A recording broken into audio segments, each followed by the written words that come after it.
Good evening students, welcome to Unacademy GATE. और steel का जो अपने स्ट्रक्चर्स की क्लासेस चल रही है उसमें आप लोगों का सबका बहुत बहुत वेलकम है।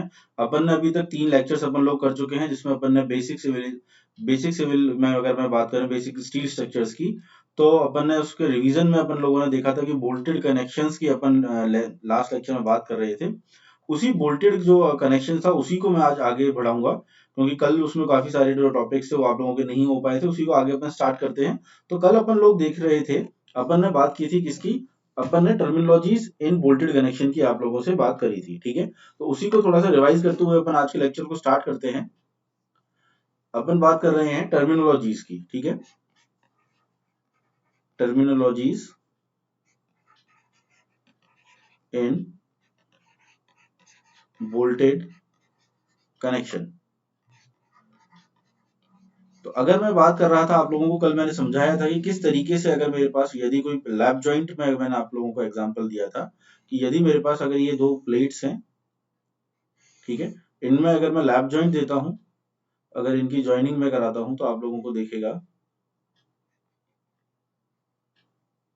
ये अगर मेरी दूसरी प्लेट है जिसका साइज अपन कह सकते हैं उससे ज्यादा है, यहाँ पर आप लोगों ने बोल्टिंग करी है।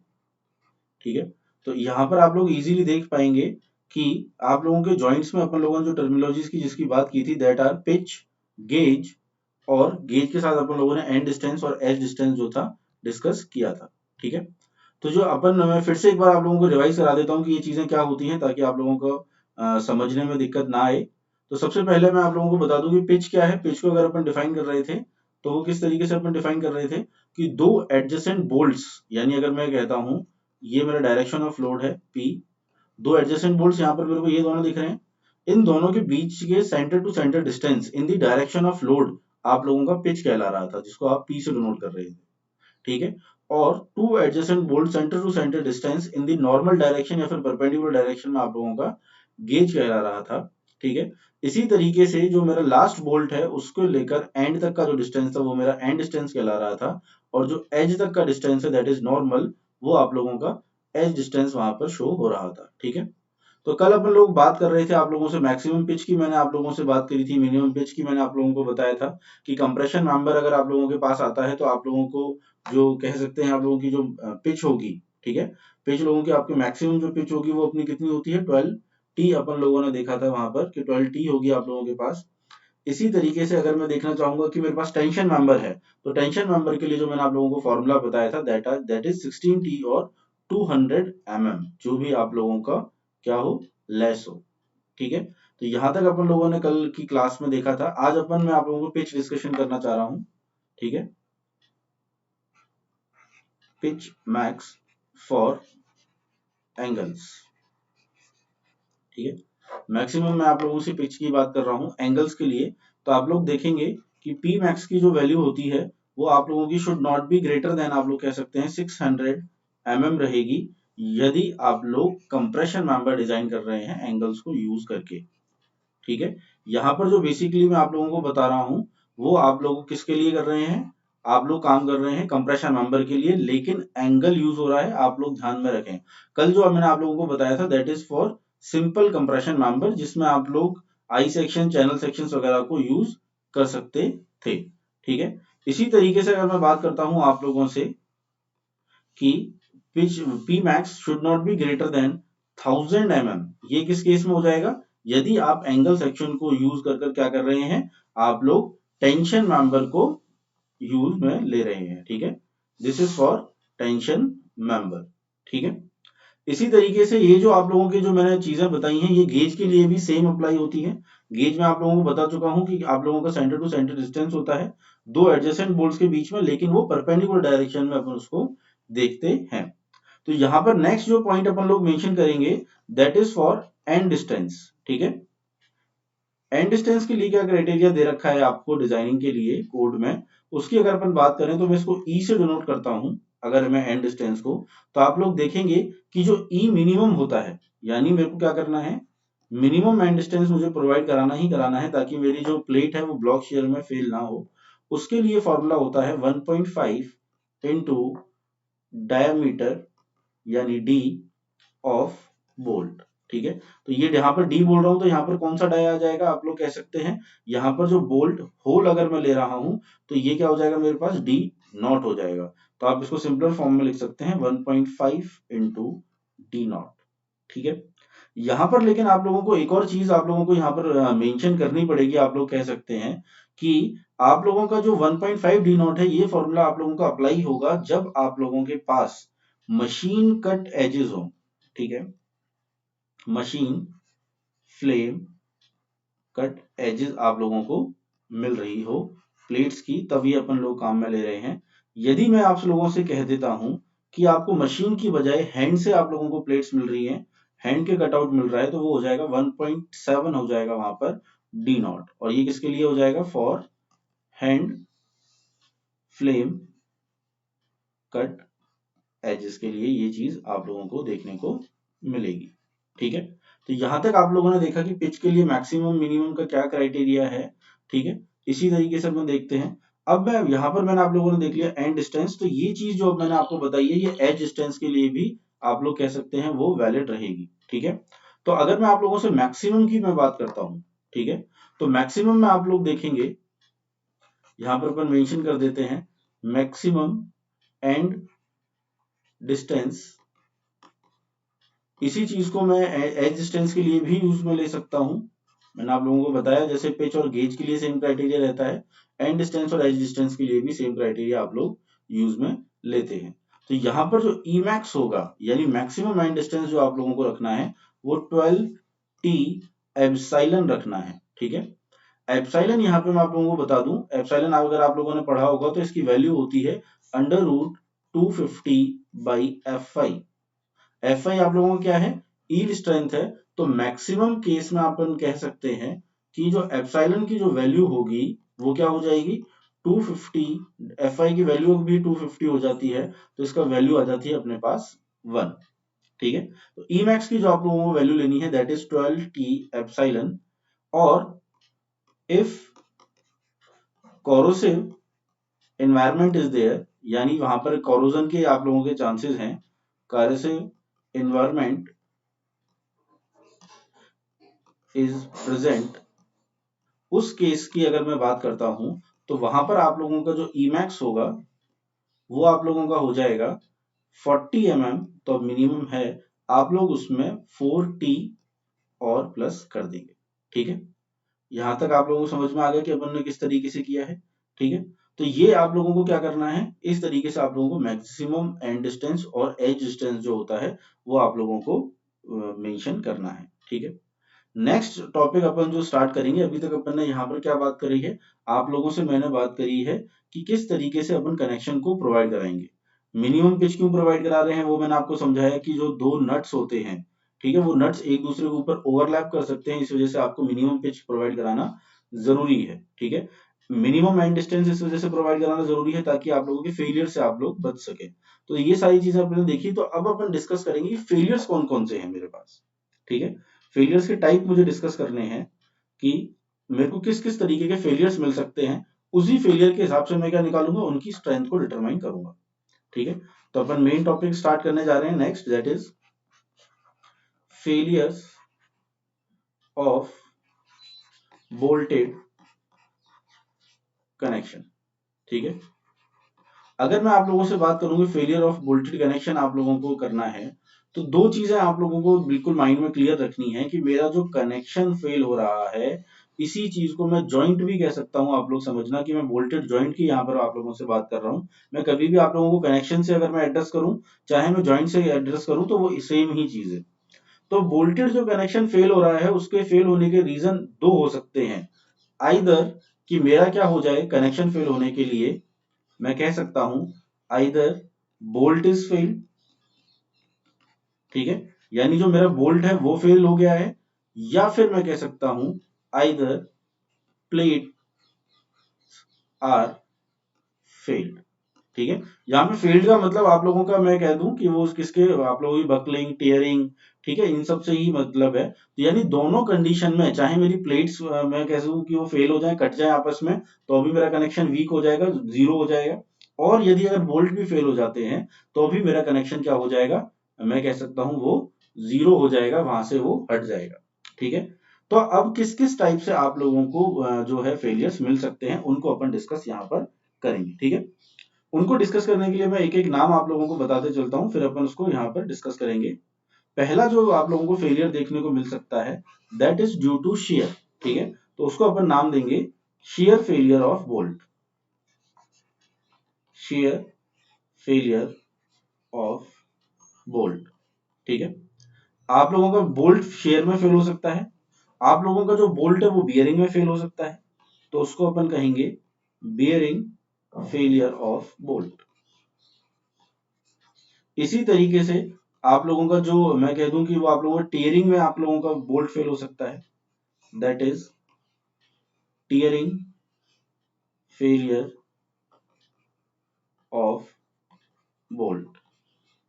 ठीक है, अब ये मैंने बोल्ट की बात करी, अब मैं क्या देखूंगा, मेरे प्लेट फेल हो सकती है, तो प्लेट मेरी टीयरिंग में फेल हो सकती है, तो टीयरिंग फेलियर ऑफ प्लेट। ठीक है, इसी तरीके से आपको की जो प्लेट है वो ब्लॉक शेयर में फेल हो सकती है। ब्लॉक शेयर जो है उसको अपन टेंशन मेंबर जो होता है उसमें बहुत डिटेल में अपन डिस्कस करेंगे, यहाँ पर भी मैं आप लोगों को एक बार बताऊंगा कि block share failure of plate हो सकता है आप लोगों का। ठीक है, इसी तरीके से आप लोगों की जो प्लेट है वो क्या हो सकती है, फेल हो सकती है। तो आप लोगों के पास क्या हुआ, आप लोगों के पास आपने देखा कि ये मेरे पास फेलियर यहाँ पर आप लोगों को देखने को मिले हैं। मेरी जो प्लेट है आप लोग कह सकते हो बियरिंग की वजह से भी फेल हो सकती है, तो यहाँ पर मैं एक और ऐड कर देता हूँ, that is bearing failure of plate. इस टाइप से मेरा कनेक्शन या फिर जॉइंट है वो क्या हो सकता है, आप लोग कह सकते हैं फेल हो सकता है। अब डिस्कस करते हैं अपन एक एक को कि किस तरीके से उसमें फेलियर अपन को देखने को मिलता है। ठीक है, तो सबसे पहले मैं आप लोगों से बात करूंगा किसकी, शेयर फेलियर की। ठीक है, शेयर फेलियर ऑफ बोल्ट। ठीक है, इसको समझने के लिए आपको समझना पड़ेगा कि यदि अगर मेरे पास कोई बोल्ट, ये मेरे पास कोई बोल्ट है, ठीक है, ये मेरा इस तरीके से टूट चुका है, यानी इसके दो हो चुके हैं पार्टीशन। ये कैसा है एरिया मेरा, सर्कुलर है, सर्कुलर का जो मेरा एरिया होगा वो कितना होगा, पाई/4 इंटू डी स्क्वायर। आप लोगों की इसके में जो टेंसाइल जो लोड लग रहा होगा, इसमें जो टेंसाइल इसकी स्ट्रेंथ है वो मैक्सिमम कितनी है, यह is ultimate bearing capacity of bolt. ठीक है, और इस डायरेक्शन में जो मेरी जो आप लोगों की कैपेसिटी लगेगी, that is F U B, यानी bolt ultimate tensile capacity of bolt divide by √3। ठीक है, अब ये किस केस में ऐसे टूटेगा, यदि मैं मान के चलता हूं कि ये मेरे पास एक प्लेट थी और इसी के साथ साथ ये मैंने एलैप जॉइंट में क्या कर दिया, दूसरी प्लेट को जोड़ दिया और ये बोल्ट लगा हुआ था इस तरीके से। जब आपने इस प्लेट पर फोर्स लगाया इस डायरेक्शन में P और इस डायरेक्शन में भी आप लोगों ने फोर्स लगाया P, तो यहाँ पर मैंने आप लोगों को कल भी समझाया था कि यहाँ पर आपका क्या होता है, शेयर फोर्स जनरेट हो जाता है। ठीक है, और इस शेयर फोर्स जनरेट होने के कारण ये जो अपन कह सकते हैं कि टाइम के साथ यहाँ पर मुझे क्या देखने को मिला, यहाँ पर मुझे देखने को मिला कि मेरा जो बोल्ट था वो कुछ इस तरीके से टूट गया है। ठीक है, तो ये मेरा कहलाता है शेयर फेलियर ऑफ बोल्ट। ठीक है, तो ये शेयर फेलियर होगा कब, ये फेलियर आप लोगों का अगर होगा, failure occurs when design load, ठीक है, डिजाइन लोड कह लें आप इसको, डिजाइन शेयर फोर्स कह लें आप लोग इसको, या फिर आप बेंडिंग मोमेंट, जो भी आप लोगों का इसको मैं कह सकता हूं, डिजाइन एक्शन, जो भी एक्शन उस पर हो रहा है उसकी यदि वैल्यू जो है आप लोगों की, ठीक है, अगर मैं इसको P से डिनोट करता हूं और उसकी वैल्यू ज्यादा हो जाए आपकी पाई/4 जो सर्कमफ्रेंशियल एरिया इनटू जो उसकी अल्टीमेट बेयरिंग कैपेसिटी है Fu/√3 से, तो आपका ये फेलियर अकर हो जाएगा। ठीक है, तो अपन को ये देखना होता है कि जो शेयर फोर्स है वो कभी भी इस क्वांटिटी से ज्यादा वहां पर ना हो। तो आप लोग देखेंगे कि इसी क्वांटिटी से अपन लोग क्या करते हैं, अपन शेयर स्ट्रेंथ ऑफ बोल्ट को डिटरमाइन भी करते हैं। आप लोगों ने फॉर्मूला पता होगा Fu/√3। ठीक है, उसमें अपन एरिया लेते हैं नंबर ऑफ शेयर प्लेन के हिसाब से, वहां पर भी ये फॉर्मूला आप लोगों को देखने को मिलेगा। तो ये आप लोगों को ध्यान में रखना है कि किस तरीके से शेयर फेलियर आप लोगों को देखने को मिल रहा है। इसी तरीके से आप लोगों को जो दूसरा फेलियर है वो कौन सा होता है, आप लोग कह सकते हैं बेयरिंग फेलियर ऑफ बोल्ट। ठीक है, कि बेयरिंग फेलियर किस तरीके से होता है वो आप लोगों को यहाँ पर देखना है। ठीक है, अब बेयरिंग फेलियर ऑफ बोल्ट को देखने के लिए आप लोगों को कैसा फेलियर होगा वो, कि मेरा अगर मैं मान के चलता हूं ये मेरी यदि कोई एक प्लेट थी, ठीक है, इससे ये प्लेट जुड़ी हुई है और एक नीचे की साइड इसके प्लेट और मुझे जोड़ रखी है। इन दोनों को आपस में कनेक्ट करने के लिए मैंने ये बोल्टिंग कर दी। ठीक है, अभी जो इसमें बोल्ट लगा हुआ है, आप ये डायग्राम से आप समझ जाएं कि ये सर्कुलर ही है, डायग्राम थोड़ा सा ऐसा बना है। तो यहाँ पर स्ट्रेसेस जनरेट हो जाएंगे, कल मैंने आप लोगों को बताया था। ठीक है, और यहाँ पर इस तरीके से स्ट्रेसेस जनरेट हो जाएंगे, क्योंकि ये जो लोड अगर मैं बोल दूं कि अगर यहाँ पर P लोड इस साइड आ रहा है तो यहाँ पर जो लोड की वैल्यू हो जाएगी वो क्या हो जाएगी, लोड हो जाएगा मेरा P/2 और P/2। ठीक है, तो यहाँ पर आप लोगों के स्ट्रेसेस जनरेट हो जाएंगे, आप लोगों के स्ट्रेसेस यहाँ पर जनरेट हो जाएंगे और यहाँ पर भी आप लोगों के स्ट्रेसेस जनरेट हो जाते हैं। तो जब आप लोगों को बेयरिंग फेलियर दिखेगा तो आपको जो अल्टीमेटली जो आप लोगों को बोल्ट दिखेगा अपना, वो किस साइड से दिखेगा, कि मैं कह सकता हूं कि वो जो बोल्ट था उसमें आपको कुछ इस तरीके से कि यहाँ से ये बोल्ट कट चुका है, ये मेरा बियरिंग फेलियर कहलाएगा। ठीक है, यानी इसकी जो लेंथ अब है वो इस तरीके से यहाँ से ये कट चुका है, तो ये आप लोगों को क्या कहलाता है, आप लोग कह सकते हैं ये मेरा बियरिंग बोल्ट की फेल की कहलाती है, बियरिंग फेलियर ऑफ बोल्ट। इसके लिए आप लोगों को सिर्फ एक लाइन में आप लोग समझ लें कि इसको अपन क्या कहते हैं कि या फिर ये कब होगा। ठीक है, आप लोग कह सकते हैं इसको कि bearing failure will occur will occur the bearing when the bearing strength of plate bearing strength of plate is more than bolt।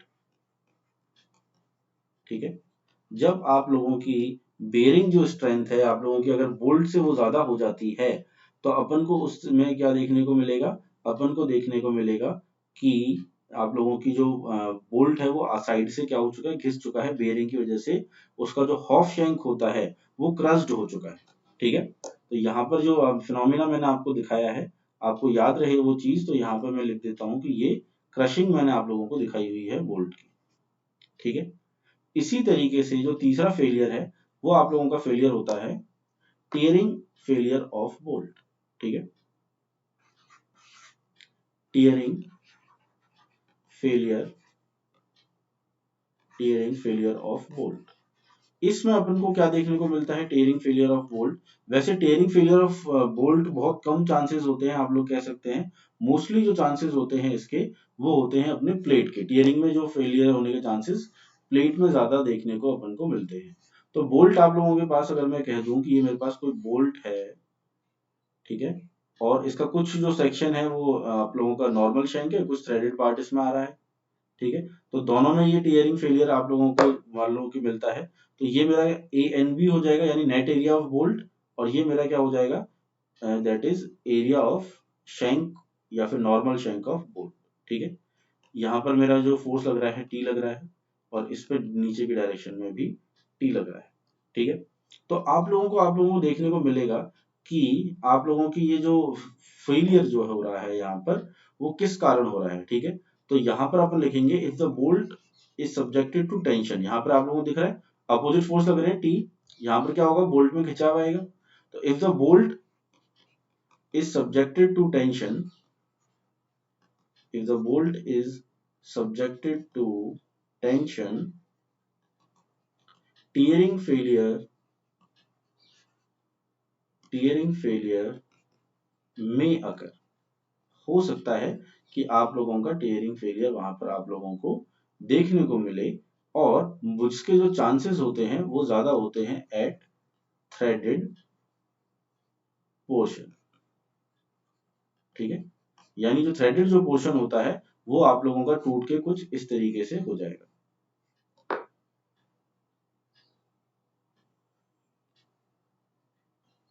ठीक है, तो ये दो पार्ट्स हो गए आप लोगों के बोल्ट के, ये मेरा कहलाएगा क्या, टीयरिंग फेलियर ऑफ बोल्ट। ठीक है, टीयरिंग फेलियर ऑफ बोल्ट, ठीक है। और जो रीजन है इसका, ठीक है, वो रीजन क्या है कि इसका ये जो टूट रहा है, क्योंकि वहां पर अपन लोग कह सकते हैं कि जो लोकलाइज जो स्ट्रेस होती है वो वहां पर डेवलप हो जाती है नेट एरिया में, ठीक है। इसी तरीके से आप लोगों का जो चौथा फेलियर था that is bearing failure of plate. Bearing failure of plate में क्या होगा, बेयरिंग फेलियर ऑफ प्लेट, ठीक है। यहां तक अपन ने 3 बोल्ट के लिए डिस्कस कर चुके हैं। मैं प्लेट की आप लोगों से बात करूं तो ऐसा भी तो हो सकता है कि यदि अगर मेरा ये कोई 2 प्लेट्स आपस में मैंने ज्वाइन करी और मैंने जब इसमें बोल्टिंग करी है तो मेरा बोल्ट काफी स्ट्रांग है और प्लेट्स मेरी वीक है, ठीक है। तो जब आप लोगों को देखेगा कि मेरी प्लेट्स काफी ज्यादा वीक हैं, यानी अगर मैं एग्जांपल के लिए आप लोगों को समझा दूं कि ये जो मेरा ग्रेड ऑफ बोल्ट है वो मेरा मान लो 10.9S वाला है, जो मैंने high strength friction grip bolt आप लोगों को बताया था, ये वो वाला है, ठीक है। तो आप लोग देख सकते हैं कि इस केस में मैंने आपको FUB की भी वैल्यू बताई थी, वो कितनी होती है 1040 MPa के लगभग वैल्यू होती है। और यदि ये जो प्लेट में कहूं कि ये Fe410 से बनी हुई है तो आप लोग देख सकते हैं कि यहाँ पर जो Fu की वैल्यू होगी वो कितनी होगी 410 MPa होगी। तो मेरे को इजीली यहाँ पर मैं देख पा रहा है कि जो मेरा बोल्ट है वो काफी ज्यादा स्ट्रांग है एज कंपेरिजन टू प्लेट। तो इस जब ऐसा होता है इस कंडीशन में, ठीक है, तो यहां पर क्या होगा, व्हेन shear फोर्स जो है, ठीक है, when shear force occurs on joint, यानी जब मेरा शेयर फोर्स आप लोगों का जॉइंट पर लगता है तो आप लोगों का वहां पर स्लिप जो है यानी प्लेट का आपस में खिसकना, स्लिप में टेक प्लेस, ठीक है। और वहां पर जब भी स्लिप आप लोगों का प्लेस होता है तो आप लोग कह सकते हैं कि slip will take place and plate section, ठीक है, इसको मैं कह दूं मटेरियल जो है उसका प्लेट सेक्शन का मटेरियल गेट्स क्रस्ट, ठीक है। तो यहाँ पर आप लोगों को समझ में आ रहा है, एक बार मैं आप लोगों को बैक स्लाइड अगर मैं यहाँ पे दिखाता हूँ तो इस वाले केस में जो क्रशिंग हो रही थी वो बोल्ट बोल्ट में हो रही थी, इस वजह से मैंने यहाँ पर आपको नाम दिया था बेयरिंग ऑफ बोल्ट। तो क्रश क्या हुआ, यहाँ पर क्रश हुआ बोल्ट। अब मैं बात कर रहा हूँ बेयरिंग फेलियर ऑफ प्लेट, तो यहाँ पर मैं कह सकता हूँ कि जो मेरी क्रशिंग देखने को मिलेगी, जॉइंट अगर मैं देखूं इसको तो ये मेरा लैप जॉइंट है, ठीक है। तो यहाँ पर ये जो बोल्ट लगा था इसके आसपास की जो प्लेट है ये क्रशिंग होगी, ठीक है, इस तरीके से। तो यहां पर मैं मेंशन कर देता हूं that is crushing of plate. तो ये जो फेलियर कहलाता है ये आप लोगों को कहलाता है बेयरिंग फेलियर ऑफ प्लेट, ठीक है। दूसरा अगर मैं आप लोगों से कहूं कि नेक्स्ट क्या है मेरा टीयरिंग फेलियर ऑफ प्लेट, की टीयरिंग में क्या हो रहा है, ठीक है। जैसा नाम आप लोगों को सजेस्ट कर रहा है कि टीयरिंग का मतलब होता है फट जाना, तो उसमें मेरी प्लेट क्या होंगी, मैं कह सकता हूं मेरी कटआउट्स हो जाएंगी। टीयरिंग फेलियर ऑफ प्लेट कैसा है दिखेगा मेरे को, मैं कह सकता हूं कि यदि मेरे पास ये एक कोई सेक्शन है जिससे मैंने क्या कर रखा है, जोड़ रखा है मेरी प्लेट को, ठीक है। ये एक और सेक्शन है जो आप लोगों को सामने से देखने को मिलेगा कि इसमें इस तरीके से ये बोल्टिंग मैंने कर रखी है। अगर ये आप लोगों के डायग्राम नहीं समझ में आ रहा है तो देखेगा कैसा, ये अगर मैं ऊपर से देखूं कि एक प्लेट थी उसके ऊपर मैंने ये दूसरी प्लेट लगा रखी थी और यहाँ पर मैंने बोल्टिंग कर रखी थी, ठीक है। और जो फोर्स लग रहा है वो इस साइड लग रहा है, ठीक है। तो ये मेरे को यहाँ पे इजीली समझ में आ रहा है, ठीक है। ये जो चीज है आप लोगों की, ये यहाँ पर ये जो चीज आपको दिख रही है ये आप लोगों की कहलाती है गसट प्लेट, ठीक है। गसट प्लेट क्या होती है कि जिस पर अलग अलग सेक्शंस को अपन जोड़ देते हैं बोल्टिंग या वेल्डिंग के थ्रू, वो मेरी गसट प्लेट कहलाती है। तो जब इस तरीके से आप लोगों का मैंने कोई फ्लैट या फिर कोई मैं कह सकता हूँ स्क्वायर जो प्लेट है वो मैंने यहाँ पर लगाई है, तो वहां पर आप लोगों को थोड़े टाइम के बाद यहाँ पर क्या देखने को मिलेगा कि जो मैंने बोल्टिंग करी उस प्लेट में, उस बोल्ट के चारों साइड से जो मेरी प्लेट है वो कट चुकी है इस तरीके से, ठीक है। यहाँ पर ये बोल्ट बिल्कुल अलग हो चुका है और ये कटने के बाद ये जो मेरी प्लेट थी बची हुई ये अलग हो चुकी है, ठीक है। तो इसमें अपन लोग जो पॉइंट मेंशन करेंगे वो क्या करेंगे कि एट कनेक्शन और नियर टू कनेक्शन, ठीक है। कनेक्शन को यहाँ पर मैं आप लोगों को दूसरी चीज क्या बता रहा हूँ, जॉइंट बता रहा हूँ। आप लोग ध्यान रखें कि जॉइंट भी आप लोगों को ध्यान में रखना है, ठीक है। जॉइंट जो होता है वहां पर ओनली ब्लॉक शेयर फेलियर हो रहा है, यहाँ पर ब्लॉक शेयर फेलियर, ठीक है, अकर, ठीक है, देन रप्चर टेक्स प्लेस। तो आप लोगों का रप्चर जो है वो वहां पर हो जाएगा और आपकी प्लेट्स मैं कह सकता हूं वो टूट टूट के गिर जाएगी, ठीक है। लेकिन अगर मैं आप लोगों से कहूं कि अगर मैं यहाँ पर आप लोगों को मेन पॉइंट जो यहाँ पर ध्यान में देना है, इफ प्रॉपर एंड डिस्टेंस, ठीक है, इज प्रोवाइडेड, यानी अगर मैं एंड डिस्टेंस जो मैंने ई आपको बताया था, अगर मैं उसको प्रॉपर प्रोवाइड करा देता हूं, if proper end distance is provided, तो आप लोग क्या कर सकते हैं, मैंने आपको बताया था ब्लॉक शेयर को अपन प्रोवाइड मतलब वो प्रिवेंट कर सकते हैं, ठीक है। तो आप लोग रिक्वायर्ड है तो आप लोगों का जो नेट जो है, ठीक है, नेट सेक्शन जो होगा आप लोगों का सिर्फ वही उसमें आप लोगों को रप्चर देखने को मिलेगा, जो पूरी प्लेट है आप लोगों की, ठीक है, वो देखने को नहीं मिलती है। If proper end distance is provided then on rupture in net section, ठीक है, नेट सेक्शन टेक्स प्लेस। यहां तक आप लोगों को समझ में आ गया होगा कि मैं किसकी बात कर रहा हूं। नेट सेक्शंस निकालने के लिए आप लोगों को मैं बता दूं, नेट सेक्शन निकालने के लिए अपन क्या करते हैं, जो आप लोगों ने बोल्ट होल किया है प्लेट में उसको माइनस करके अपन लोग नेट सेक्शन निकालते हैं। टेंशन मेंबर में इसके अपन लोग जो होंगे उसको रिवाइज भी करेंगे किस तरीके से अपन उसको निकालते हैं, ठीक है। तो यहाँ पर आप लोगों को दिख गया कि अपन ने किस तरीके से सॉल्व किया है। ऐसे ही आप लोगों को मैंने बताया था एक क्या होता है मेरा block share failure of plate, block share failure of plate भी आपका लास्ट का जो फेलियर होता है वो ये होता है। ये आप लोगों का जब आप लोगों का अकर होगा, मैं कह सकता हूं कि जब आप लोगों को जो बोल्ट जो प्लेस किए हैं आप लोगों ने वो लेसर एंड डिस्टेंस के साथ आप लोगों ने क्या किए हैं, वो प्रोवाइड किए हैं। जो मिनिमम एंड डिस्टेंस है जो मैंने आप लोगों को अभी बताया दैट इज 1.5 डी नॉट, ठीक है, वो आप लोगों का जो नियर जो कनेक्शन है वो आप लोगों ने मतलब उससे भी कम में अगर आप लोगों ने प्रोवाइड करा दिया, मिनिमम डिस्टेंस आपने प्रोवाइड नहीं कराया है, तो आप लोगों की प्लेट बिल्कुल कटकर अलग हो जाएगी एंड से। जैसे अगर मैं बात करूं कि ये अगर मेरे पास कोई प्लेट थी और यहाँ पर अगर आप लोगों ने कोई दो बोल्ट लगा रखे थे, अगर ये फेलियर होगा तो क्या होगा कि इस ये जो आप लोगों के बोल्ट के बाद की ये जो प्लेट है, ठीक है, ये प्लेट आप लोगों की पूरे सेक्शन से अलग होकर गिर जाएगी, ठीक है। तो ये आप लोगों का क्या कहलाता है, ब्लॉक शेयर फेलियर कहलाता है। इसको प्रिवेंट करने के लिए मैं कह सकता हूं कि the bolts should not placed lesser the bolt should not placed at lesser distance than minimum end distance, ठीक है, मिनिमम एंड डिस्टेंस से आप लोग अगर उसको नहीं करते हैं तो ये फेलियर को आप इजीली बचा सकते हो। तो यहां तक आप लोगों ने देखा कि कौन कौन से फेलियर्स होते हैं, मैंने आप लोगों से सारे टाइप के फेलियर क्या किए डिस्कस कर लिए। इसी तरीके से आप लोग देखेंगे कि आप लोगों की डिजाइन स्ट्रेंथ जो है वो इन्हीं फेलियर पर बेस्ड होकर अपन जो बोल्ट को अलग अलग स्ट्रेंथ के लिए चेक करते हैं, ठीक है। तो यहां से अपना नया टॉपिक स्टार्ट होता है that is design strength of bolt. तो डिजाइन स्ट्रेंथ ऑफ बोल्ट की अगर मैं आप लोगों से बात करूं, डिजाइन स्ट्रेंथ ऑफ बोल्ट, ठीक है।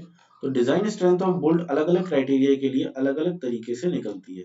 यहां पर जो सबसे पहला जो मैं आप लोगों से डिस्कस करूंगा that is design share capacity, ठीक है, डिजाइन शेयर कैपेसिटी इसको आप लोग कह सकते हैं, ठीक है, या फिर आप इसको स्ट्रेंथ ऑफ बोल्ट भी कह सकते हैं। इसको जो अपन शो करते हैं वो VDSB से, design share strength of bolt, D for design, S for share, B is for bolt, VDSB का फॉर्मूला से अपन करेंगे। ठीक है, तो अगर मैं आपसे कहूं कि मेरे को VDSB अगर आप लोगों को निकालना है, तो आप पहले में VNSB का आप लोगों को कोड में फॉर्मूला दे रखा है। कोड में फॉर्मूला क्या है? That is ultimate tensile strength of bolt divide by √3 NN ANB plus NSASB।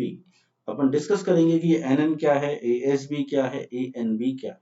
ठीक है, उसको डिस्कस करने से पहले मैं आप लोगों को बता दूं कि मेरे को ये चीज क्या निकला है। ये चीज मैं कह सकता हूं मेरे पास क्या है, ये है मेरे पास nominal shear strength of bolt, nominal shear strength of bolt. इसको डिजाइन स्ट्रेंथ निकालने के लिए डिजाइन स्ट्रेंथ ऑफ बोल्ट के लिए मैं क्या करूंगा, इसको पार्शियल सेफ्टी फैक्टर से डिवाइड करा दूंगा, यानी VNSB को मैं गामा M से डिवाइड करा दूंगा। तो जब मैं इसको डिवाइड करा दूंगा तो मेरे पास फॉर्मूला बन जाएगा FUB/√3 गामा MB यानी partial safety factor for material for bolt, और यहाँ पर ब्रैकेट में आप लोगों के पास आ जाएगा NN ANB प्लस NSASB। अब बात करते हैं व्हाट इज NN। ठीक है, NN is number of shear plane. ठीक है, क्या है मेरे पास, नंबर ऑफ शेयर प्लेन। अब बात करें कि नंबर ऑफ शेयर प्लेन अपन लोग किस तरीके से निकालेंगे, लेकिन यहाँ पर एक और क्वांटिटी मुझे लग रही है, दैट इज NS। तो वो भी क्या है, वो भी है नंबर ऑफ शेयर प्लेन। तो इन दोनों में डिफरेंस क्या है वो अपन को यहाँ पर देखना है। ठीक है, तो जो आप लोगों का NN है that is number of shear planes with threaded area, या फिर आप कह सकते हैं विद थ्रेडेड पोर्शन। ठीक है, और मैं यहाँ पर नंबर ऑफ NS जो है that is number of shear plane with shank portion, जहां पर थ्रेडिंग नहीं की गई है उस पोर्शन की मैं यहाँ पर बात करूंगा, दैट इज मैं कह सकता हूं शेंक पोर्शन, मैंने उसको यहाँ पर नाम दे दिया है। ठीक है, FUB मैंने आप लोगों को बता ही दिया। FUB क्या है मेरे पास, ultimate tensile strength of bolt. ठीक है, इसी तरीके से ANB क्या है आपके पास, ANB है आपके पास नेट एरिया ऑफ बोल्ट। ठीक है, और ये नेट एरिया कहां पर निकालेंगे, थ्रेडेड पोर्शन में। ठीक है, और ऐसे ही आप लोगों के पास क्या है, ASB है, और ASB क्या हो जाएगा आपके पास, area of bolt at shank. ठीक है, अब बात करते हैं कि इसमें फर्क क्या आ रहा है। ठीक है, यानी जो NN है NS है इनमें क्या क्या डिफरेंसेस हैं, उस चीज को डिस्कशन करने के लिए मैं अपन क्या करते हैं, आपके पास में कुछ जॉइंट्स आप लोगों को कल वाले बताता हूं। तो अगर मैं आप लोगों से बात करता हूं कि अपन इसको किस तरीके से निकालते हैं, तो ये मेरे पास लैप जॉइंट है। ठीक है, लैप जॉइंट में नंबर ऑफ शेयर प्लेन्स की बात करूं N की, ठीक है, अभी मैं उसको NN NS से इस वजह से शो नहीं कर रहा हूं ताकि आप लोग कंफ्यूज ना हो। तो लैप जॉइंट के अंदर आपके पास नंबर ऑफ शेयर प्लेन 1 आ सकते हैं। अगर मैं आप लोगों से बात करूं सिंगल कवर बट जॉइंट की, तो सिंगल कवर बट जॉइंट में मैंने आपको बताया था नंबर ऑफ शेयर प्लेन्स कितने आ सकते हैं, 1 आ सकता है। और अगर मैं आप लोगों से बात करता हूं डबल कवर बट जॉइंट की, उस केस में आपके पास N की वैल्यू कितनी हो सकती है, टोटल N आपके पास हो सकते हैं कितने, 2। ठीक है, तो यदि मैं N कर रहा हूं तो मेरे को यहाँ पर NS प्लस मैं कह सकता हूं NN जो होगा उसकी वैल्यू आएगी 1। इस केस में भी मेरे पास मैं कह सकता हूं NS प्लस NN की वैल्यू होगी 1, और इस केस में ऐसा हो सकता है कि NS plus NN equals to 2। ठीक है, अब बात करें कि भाई क्या होगा, कैसे समझें हम इस चीज को। इसको समझने के लिए मैं आप लोगों के पास एक डायग्राम बना रहा हूं कि ये यदि मैंने 2 प्लेट्स जोड़ी हैं, ठीक है, और उनको जोड़ते वक्त मैं कहूं कि मेरा जो शेंक पार्ट आप लोगों को दिख रहा है, ठीक है, तो जो मेरा शेयर प्लेन आ रहा है इस वाले फिगर में आप लोगों को दिख रहा है कि वो नॉर्मल शेंक पे आ रहा है, वहां पर थ्रेडेड पोर्शन नहीं था बोल्ट का, तो यहां पर मैं कह सकता हूं कि मेरा NS क्या होगा, 1 होगा, और मेरा जो NN होगा वो 0 होगा, क्योंकि थ्रेडेड पोर्शन में आपको कोई भी शेयर प्लेन नहीं मिल रहा है। यदि मैं कह दूं आपसे कि ये तो मेरी दो कोई प्लेट्स थी, और जिनको जब मैंने जोड़ा तो वो जो बोल्ट था, ठीक है, वो शैंक पार्ट कम था और उसका थ्रेडेड पार्ट ज्यादा था, तो जो शेयर प्लेन जो आया वो थ्रेडेड पोर्शन में आ रहा है, तो इस केस में मैं कह दूंगा कि मेरा NN जो होगा वो हो जाएगा 1 और NS हो जाएगा मेरा 0। समझ में आया आप लोगों को? सेम अगर मैं आप लोगों से बात करता हूं इसी में भी, तो इसमें भी वही फिनोमिना लगेगा कि आप लोगों की जो बोल्टिंग हो रही है वो किस तरीके से हो रही है। ठीक है, अगर दो प्लेट्स जो आप लोगों ने जोड़ी हैं एज अ बट जॉइंट, ये मैंने कवर प्लेट जोड़ी है और इसको जोड़ने के लिए जो मैंने बोल्टिंग करी है, ठीक है, बोल्टिंग करने के अगर पर्पस में यहाँ पर दोनों ही फिगर में पूरा का पूरा शैंक है, तो इस केस में क्या हो जाएगा, NS की वैल्यू 1 हो जाएगी और NN 0 हो जाएगा। और यदि अगर इस प्लेट को जोड़ते वक्त जो बोल्ट यूज में लिया वो थ्रेडेड पोर्शन आ जाता है शेयर प्लेन में, यानी ये पूरा बोल्ट क्या है, मैं कह दूं कि आप लोगों का थ्रेडेड है। ठीक है,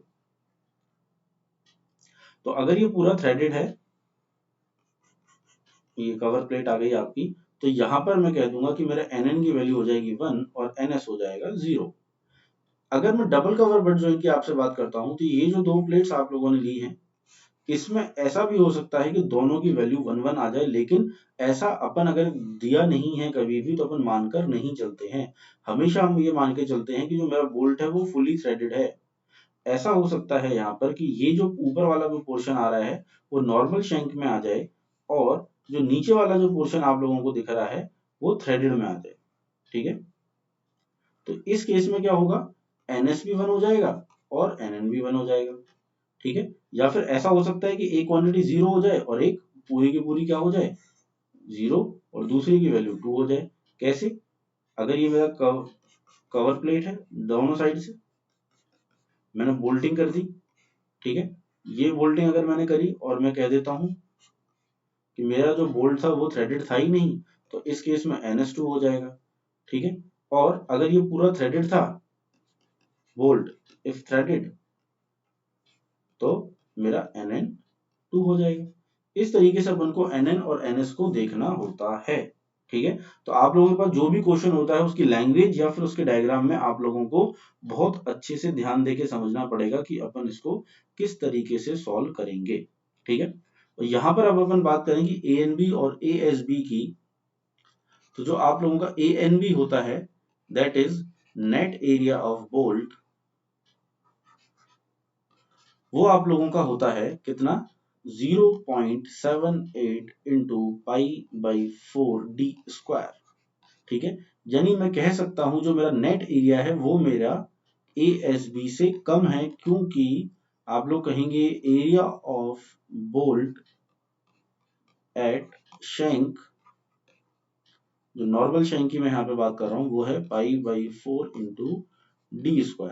तो आप लोग देख रहे हैं कि आप लोगों का जो थ्रेडिंग के कारण, यानी जो मेरा बोल्ट था जो सीधा सीधा चल रहा था, उसमें जब मैंने थ्रेडिंग कर दी है उसमें, तो थ्रेडिंग के कारण ये जो एरिया कम हुआ है, ठीक है, तो उसमें कितना 22% जो मेरा एरिया है वो लगभग उसका कम हो चुका है। तो इस वजह से वहां पे जो फॉर्मूला आ रहा है वो कितना आ रहा है, वो मेरा 0.78 into pi by 4 into d² आ रहा है।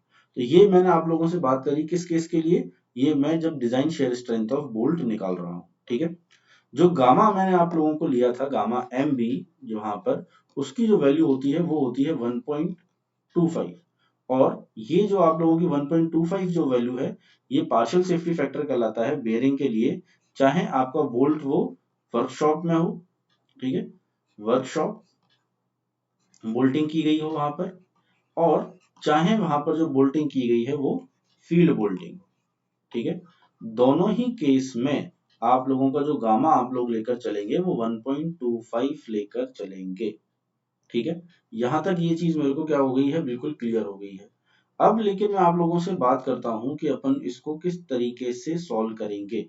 अगर आप लोगों को यहाँ पर मेन चीज है, ये तो मैं बात कर रहा था नॉर्मल बोल्टिंग के लिए, लेकिन इफ लॉन्ग जॉइंट जो होते हैं, ठीक है, इफ लॉन्ग जॉइंट्स अब लॉन्ग जॉइंट कहते हैं किसको है, मैं यहीं पर आप लोगों को समझाता हूँ। लॉन्ग जॉइंट आपके होंगे जब आप लोगों का लेंथ ऑफ जॉइंट जो होगा वो आप लोगों की 15 times of nominal dia of bolt से ज्यादा हो जाए, ठीक है।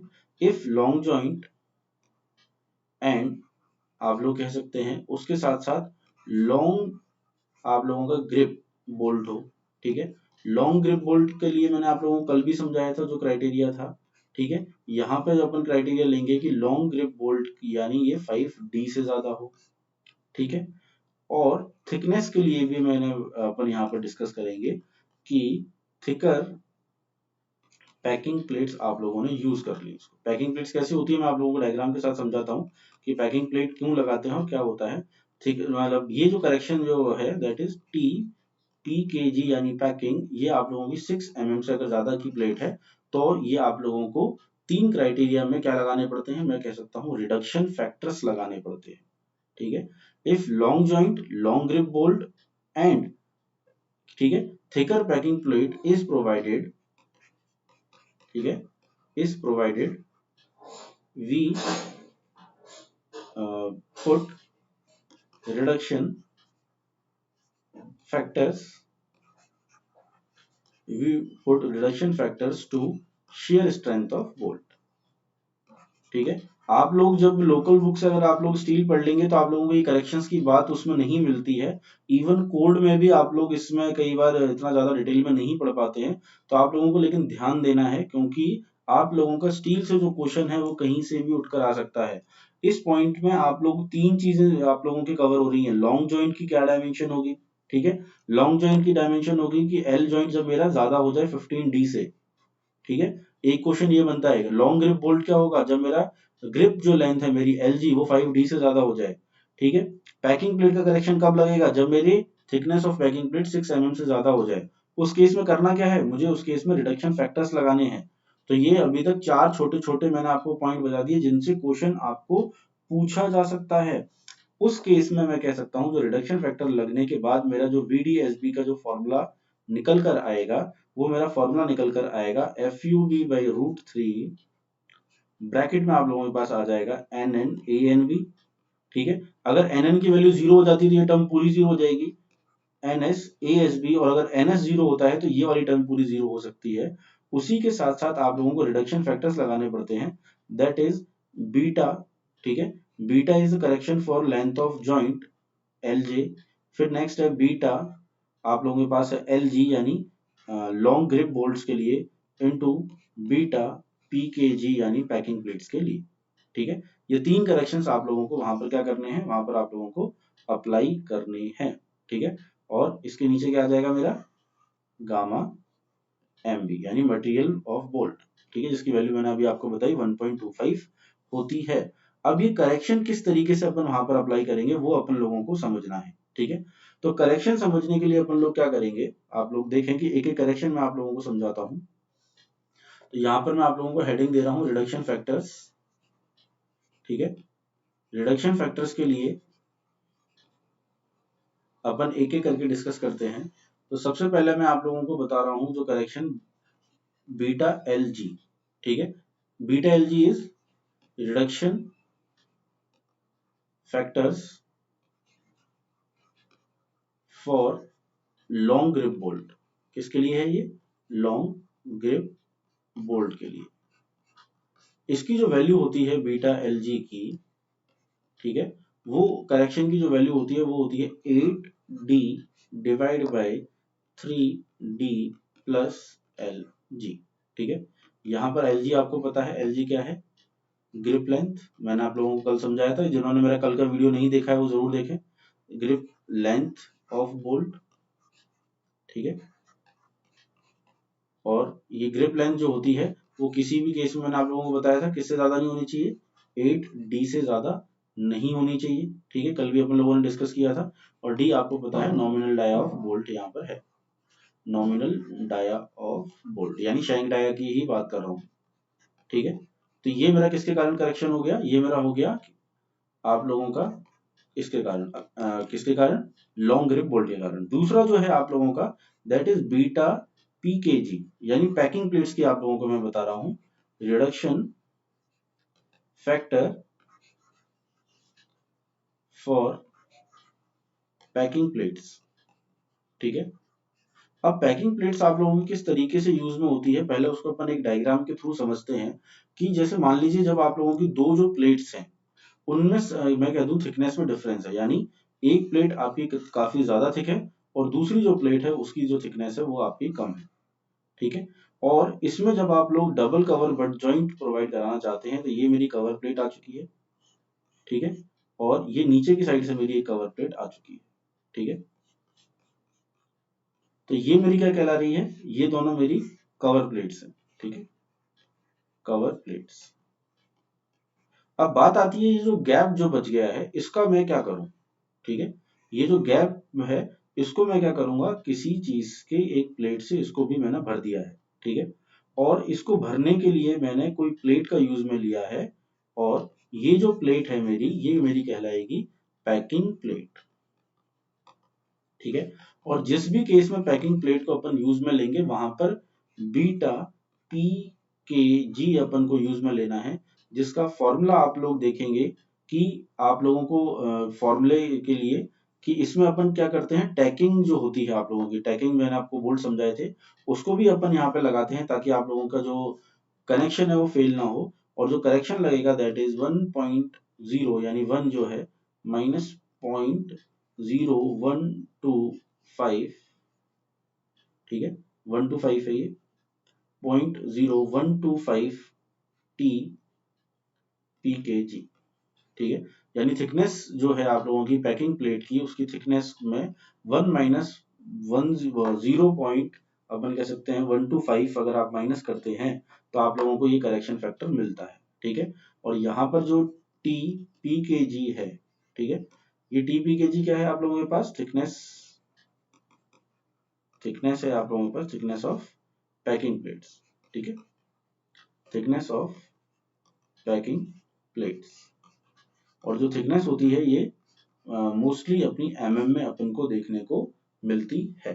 ठीक है, इसी तरीके से आप लोगों के क्या होते हैं जो करेक्शंस अपन लोग अप्लाई करते हैं कई जगहों पर, और ये करेक्शंस जो हैं आप लोगों को अप्लाई करना भी काफी ज्यादा जरूरी रहता है अगर आप लोगों के जो मैंने आप लोगों को 3 फैक्टर्स बताए हैं वो आप लोग लगाते हैं। ठीक है, नेक्स्ट आप लोग देखेंगे कि ये मैंने जो बात करी आप लोगों से, किसकी बात करी, मैंने आप लोगों से बात करी है शेयर में जब मैं निकाल रहा हूँ स्ट्रेंथ, ऐसे ही आप लोग क्या कर सकते हैं, स्ट्रेंथ निकाल सकते हैं उसकी बेयरिंग स्ट्रेंथ ऑफ बोल्ट। ठीक है, और नॉमिनल जो आप लोगों की बेयरिंग स्ट्रेंथ ऑफ बोल्ट अपन निकालेंगे, सेकंड जो है strength that is bearing strength, bearing strength of bolt आप लोग निकालेंगे। ठीक है, बेयरिंग स्ट्रेंथ ऑफ बोल्ट कह लें आप इसको, बेयरिंग स्ट्रेंथ ऑफ प्लेट भी इसी में अपन लोग लेके चलेंगे, और ये वी डी पी बी से अपन इसको शो करेंगे। फॉर्मूला जो होता है वी डी पी बी का, ठीक है, वो किस तरीके से निकलता है, अपना फॉर्मूला होता है मेरे पास 2.5 K B into D into T into F U. ठीक है, और इसको मैं क्या करूंगा, पार्शियल सेफ्टी फैक्टर से डिवाइड करा दूंगा that is gamma M B. ठीक है, तो ऊपर वाली वैल्यू आपकी नॉमिनल के लिए हो जाएगी और ये जो आपका हो गया पार्शियल सेफ्टी फैक्टर। ठीक है, तो यहाँ पर अगर मैं आप लोगों से बात करूं क्या क्या टर्म्स मेरे को देखने को मिल रही है, तो यहाँ पर मुझे मिल रहा है सबसे पहले के बी। ठीक है, के बी की अगर मैं आप लोगों से बात करता हूं तो ये मेरे पास हो जाता है बेयरिंग फैक्टर। अब इसको कैसे निकालेंगे, bearing factor is minimum of, यानी आपको 4 क्वांटिटी आप लोगों को गिवन होती है, उनमें से जो मिनिमम जो वैल्यू होगी वो आपकी केबी की वैल्यू कहलाएगी। First is E by 3d naught, E is end distance, d naught is your dia of hole. Second one is you can say P by 3d naught, ठीक है, that is 0.25, and third is your FU B upon FU, ठीक है, and fourth is 1, यानी आपका जो bearing factor जो है आप लोगों का वो कभी भी किससे कम नहीं हो सकता, 1 से कम नहीं हो सकता। ठीक है, तो अगर वो 1 से मेरा कम नहीं हो सकता है किसी भी केस में, यानी उसकी वैल्यू हमेशा 1 से कम रहेगी, तो इन चारों क्वांटिटी जो मैंने आपको लिखाई है, चाहे आप पिच अपॉन 3d नॉट कर लें, चाहे ई अपॉन 3d नॉट कर लें, ठीक है, इन जो क्वांटिटी है इनमें से जो मिनिमम वैल्यू आपको केबी की लेनी पड़ती है। इसी तरीके से आप लोग देखेंगे कि जो आप लोगों का केबी अगर आप लोग फाइंड आउट कर लेते हैं तो डी क्या हो जाएगा, आप लोगों का नॉमिनल डायमीटर आप लोगों को पता है, ठीक है, नॉमिनल डायमीटर, ठीक है। नेक्स्ट आप लोगों के पास एक एफ यू है, आपको पता है एफ यू क्या होता है। यहाँ पर आप लोगों को एफ यू में ध्यान देने वाली बात यह है कि आपको यहाँ पर एफ यू जो होगा वो मिनिमम वैल्यू होती है आपकी अल्टीमेट टेंसाइल स्ट्रेंथ की बिटवीन बोल्ट एंड प्लेट, ठीक है। बहुत से बच्चे इसमें कंफ्यूज रहते हैं कि यहाँ पर अपन को वैल्यू क्या लेनी होती है, तो आप लोगों को इसी वजह से मैं यहाँ पर एफ यू लिखा रहा हूँ। This is the minimum value of, you can say, ultimate tensile strength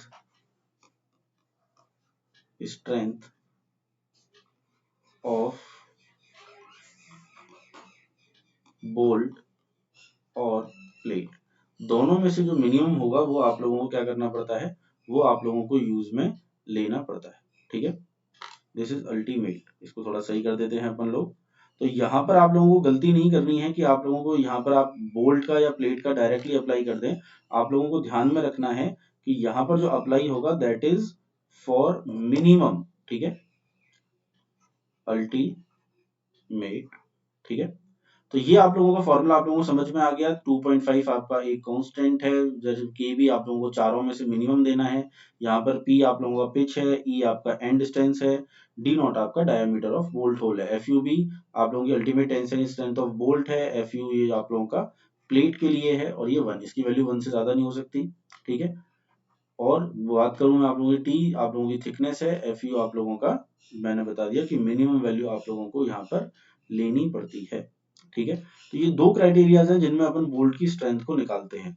इसी तरीके से आप लोगों का एक और मैं कह सकता हूं कि आप लोग क्राइटेरिया को निकालने का जरूरी है, दैट इज आप लोग देखेंगे कि design tensile strength of bolt भी आप लोग निकालेंगे, ठीक है। अब design tensile strength of bolt अपन बहुत से केसेस में नहीं निकालते हैं, ठीक है, और उसको निकालने का अपन कह सकते हैं कि आप लोगों को ज्यादा यूज भी नहीं है, ठीक है। तो इसमें से मैं कह सकता हूं कि आप लोगों को जो डिजाइन स्ट्रेंथ ऑफ बोल्ट होगा, ठीक है, अगर मैं वो नहीं निकाल रहा हूं तो मैं कह दूं कि यहाँ पर आपके पास डिजाइन स्ट्रेंथ ऑफ बोल्ट जो है, डिजाइन स्ट्रेंथ ऑफ बोल्ट आपका क्या हो जाएगा, ये हो जाएगा मेरा मिनिमम ऑफ, दो क्वांटिटी आप लोगों ने निकाली वी डी एस बी, और आपने एक और क्वांटिटी जो निकाली वो निकाली मैंने वी डी पी बी, यानी बेयरिंग और शेयर में से जो मिनिमम जो वैल्यू होगी वो मेरी डिजाइन स्ट्रेंथ ऑफ बोल्ट कहलाएगी, ठीक है। इसी के साथ साथ आपको एक और चीज यहाँ पर कि अगर मुझे नंबर ऑफ बोल्ट्स निकालने हैं कि मेरे नंबर ऑफ बोल्ट्स कितने रहेंगे, तो नंबर ऑफ बोल्ट्स निकालने के लिए आपको क्या करना पड़ेगा, आपका जो टोटल जो आपके पास लोड आ रहा है, ठीक है, या फिर मैं उसको कह दूं फैक्टर्ड लोड जो आपका था, ठीक है, फैक्टर डिजाइन लोड एक ही बात होती है, कल मैंने आपको क्लास में समझाया था, उसको मेरे को क्या करना पड़ेगा, डिजाइन स्ट्रेंथ ऑफ बोल्ट से डिवाइड कराना पड़ेगा, डिजाइन स्ट्रेंथ ऑफ बोल्ट, ठीक है।